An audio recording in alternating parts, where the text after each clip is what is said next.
Saya Gabriela Gecita.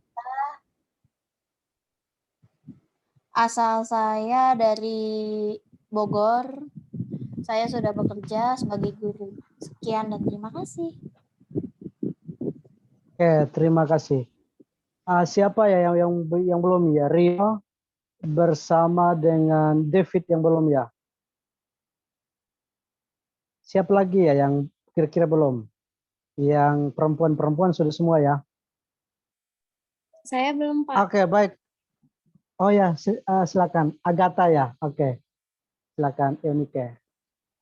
Iya, baik. Selamat malam, Pak. Selamat malam. Perkenalkan, Agatha Tarigan, asal dari Saran. Iya, Pak. Oke, Horas. Oke, Rio Sihite, silakan.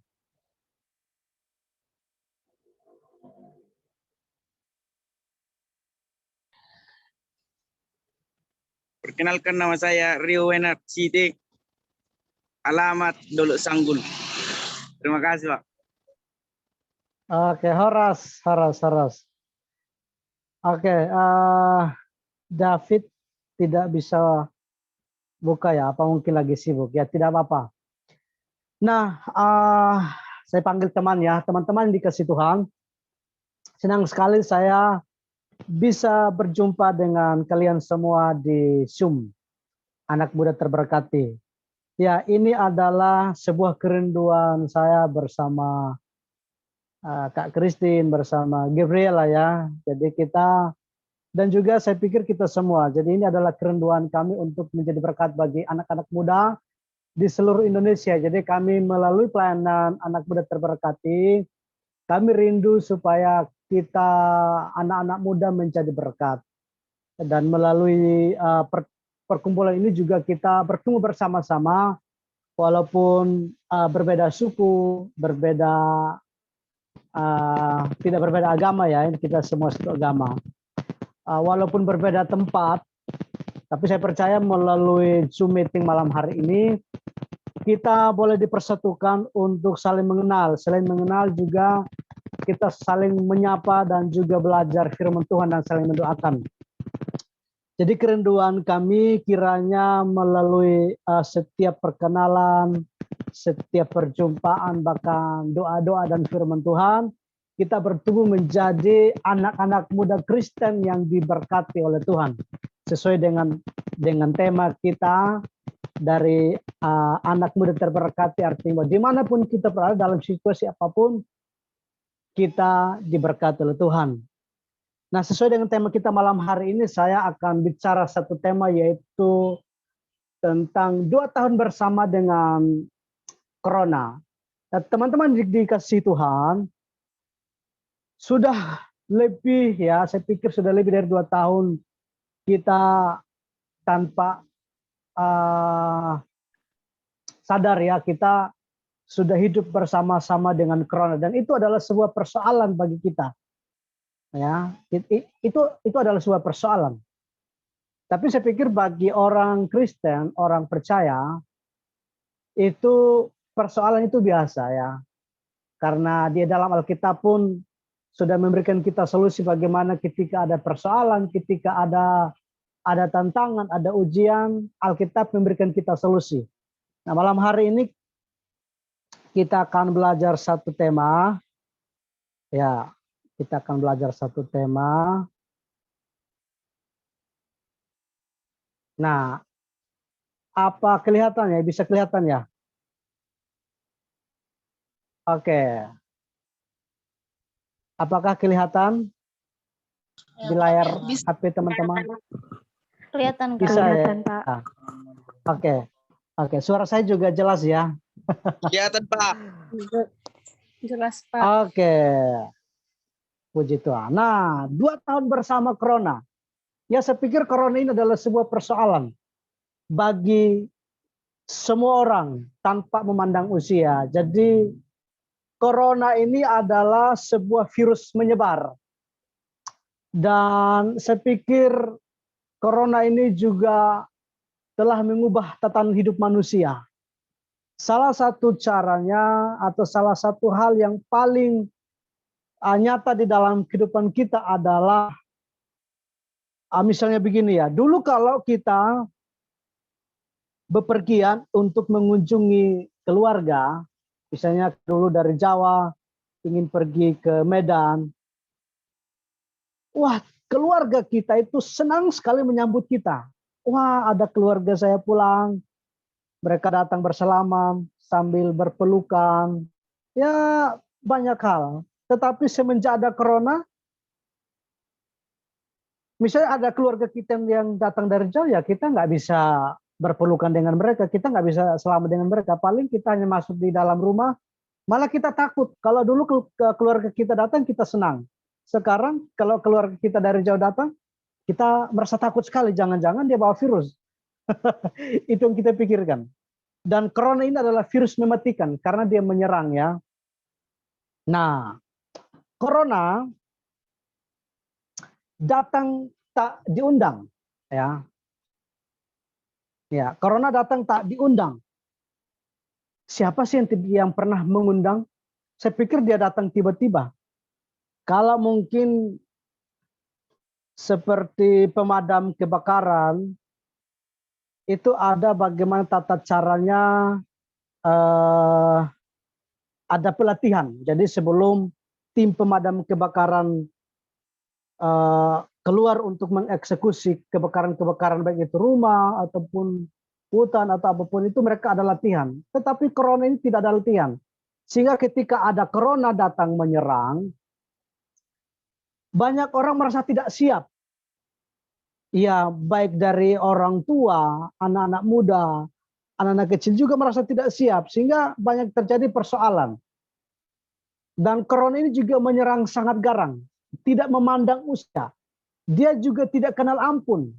Dia tidak memandang kamu pendeta, kamu pastor, kamu orang kaya, kamu orang miskin, kamu anak kecil, kamu orang tua, kamu pemuda, tidak memandang. Dia juga menyerang tentang pernafasan. Jadi dia menyerang itu sangat luar biasa. Sehingga mayat terjadi dan mayat bergelimpangan di mana-mana. Hari ini kita melihat jalan-jalan sepi.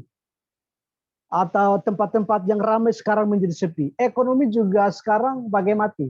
Kenapa? Karena corona ini telah mengubah tatanan hidup manusia.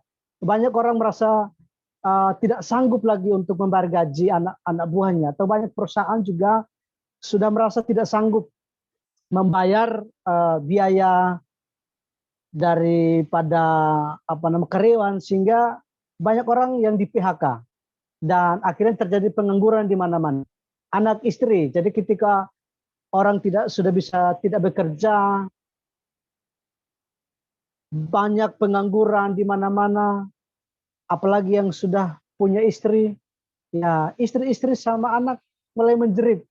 Karena dulu anak dapat uang jajan, istri dapat uang gaji bulanan, sekarang suami tidak bisa bekerja, jadi istri menjerit. Corona ini juga membuat perceraian terjadi di mana-mana. Karena ekonomi sudah tidak sanggup lagi dan lain sebagainya. Dan ketika perceraian kian bertambah, rumah tangga pun hancur lebur. Rumah tangga hancur lebur. Dan juga dampaknya tidak hanya kepada perusahaan-perusahaan, tetapi kepada gereja. Ya, gereja pun berdampak. Salah satu dampak dari gereja adalah seperti begini. Kalau dulu ada kegiatan-kegiatan seperti Natal, Paskah, itu mengundang banyak orang. Dan kita bisa mengadakan acara-acara besar-besaran. Bahkan sekarang setiap hari Minggu juga kita boleh beribadah bersama-sama. Sekarang dengan adanya corona, gereja sepi. Yang dulu misalnya hamba Tuhan bangga karena punya banyak jemaat, uang persembahannya sampai ratusan juta setiap minggu. Ya, sekarang dengan ibadah online, ya persembahan pun mulai berkurang. Kegiatan-kegiatan di gereja pun sepertinya tidak banyak yang diadakan. Jemaat juga semakin penat karena istilahnya harus mengikuti ibadah online. Ya kalau mungkin di kota bisa punya akses internet, punya data dan lain sebagainya. Tapi bayangkan kalau di kampung-kampung, bagaimana mereka beribadah? Di sana nggak ada sinyal, bagaimana mereka beribadah online? Atau mungkin banyak jemaat juga karena ekonomi akhirnya tidak bisa ikut ibadah online karena nggak punya data internet. Atau mungkin HP-nya juga tidak memiliki HP yang secanggih sekarang. Dan akhirnya terjadi stres dan depresi. Ini saya ceritakan kenyataan yang terjadi di lapangan atau di lingkungan kita sehari-hari. Saya pikir mungkin seperti di Medan, di Jawa, Kalimantan juga sama mengalami situasi yang sama. Sehingga akhirnya yang terjadi di dalam kehidupan kita sehari-hari adalah stay at home, ya, stay at home. Sekarang dengan cara stay at home, para guru harus berpikir dengan begitu kencang, atau para dosen bagaimana mereka bisa mengajar secara online. Anak-anak juga sekarang misalnya sekolah online. Kita mau pergi kemana-mana harus cek suhu. Kalau suhu kita di atas 37, berarti kita perlu berhati-hati. Kita harus isolasi mandiri karena sudah ada tanda-tanda bahwa kita suhu badan kita sudah nggak normal. Kalau masih di atas di bawah 35, 36 ke bawah itu puji Tuhan. Ya, artinya bahwa masih normal. Nah, teman-teman yang dikasih Tuhan, artinya bahwa sekarang perusahaan pun bekerja, semua bekerja dari rumah. Sehingga kita berpikir bahwa apa yang terjadi, apa yang perlu kita pelajari dari apa yang sedang terjadi. Solusinya mungkin bagi banyak orang, mereka mencari solusi yang lain. Tapi saya pikir seperti seorang muda, seorang percaya, kita mengaku bahwa kita adalah milik Kristus, kita anak muda yang sudah menyerahkan diri kepada Kristus. Maka yang perlu kita pelajari bahwa setiap persoalan ujian hidup itu semuanya atas seizin Tuhan. Jadi Tuhan mengizinkan setiap persoalan terjadi begitu saja. Ada maksud Tuhan. Jadi apa perlu kita pelajari? Teman-teman yang dikasih Tuhan. Saya mau mengajak kita untuk melihat satu ayat di dalam Amsal 24 ayat 10. Di situ berkata bahwa jika engkau tawar hati pada masa kesesakan, kecilah kekuatanmu. Wow. Bagaimana dengan orang yang tawar hati? Apa itu tawar hati? Saya melihat di kamus KBBI, tawar hati adalah suatu ungkapan dalam bahasa Indonesia yang menunjuk kepada suatu keadaan. Suatu keadaan artinya bahwa yang sedang kita alami di dalam diri kita. Suatu keadaan tawar hati itu berbicara tentang tidak bersemangat. Jadi kalau orang yang sudah tawar hati, itu pasti tidak bersemangat. Kalau orang yang tawar hati, juga pasti tidak ada kemauan lagi. Disuruh ngapa-ngapain, nggak mau dia. Disuruh belajar, nggak mau. Disuruh kuliah, nggak mau. Disuruh untuk maju, nggak mau, dan lain sebagainya. Orang yang tawar hati juga, keberaniannya hilang. Sudah ciut, karena sudah mengalami ketakutan, akhirnya nggak punya keberanian di dalam diri untuk melakukan sesuatu. Nah, teman-teman yang dikasihi Tuhan, orang yang tawar hati juga adalah orang yang gampang sekali kecewa. Orang yang tawar hati juga orang yang gampang sekali putus asa atau putus harapan. Misalnya dulu kita sebelum corona kita punya harapan yang tinggi. Saya akan kuliah, saya punya cita-cita, saya akan menjadi seorang dokter, saya akan menjadi seorang, ya banyak sekali. Tapi ketika dengan adanya persoalan, ya saya anggap corona ini adalah persoalan, adalah masalah yang perlu kita hadapi. Itu adalah masalah. Nah, seorang konselor Kristen, namanya, dia orang Batak juga, namanya Julianto Simanjuntak. Dia berkata bahwa persoalan itu pasti ada di dalam setiap orang. Tapi yang membedakan adalah bagaimana cara mengatasinya. Nah, orang yang maju adalah orang yang menganggap persoalan itu sebagai teman. Artinya bahwa jika kalau hari ini teman-teman punya masalah, punya persoalan, jangan mencoba untuk melarikan diri dari persoalan itu. Tapi berusaha bagaimana menjadikan persoalan itu sebagai sahabat. Jadikan sebagai teman. Ya, saya pikir setiap orang punya persoalan ya. Tidak ada satu orang pun di dunia ini yang tidak punya masalah. Tapi ingat, Alkitab juga berkata bahwa Tuhan memberikan kita persoalan atau Tuhan menguji kita itu, setiap orang itu tidak melebihi kekuatannya. Jadi artinya bahwa ketika ada persoalan yang kita alami, maka Tuhan juga turut campur bekerja.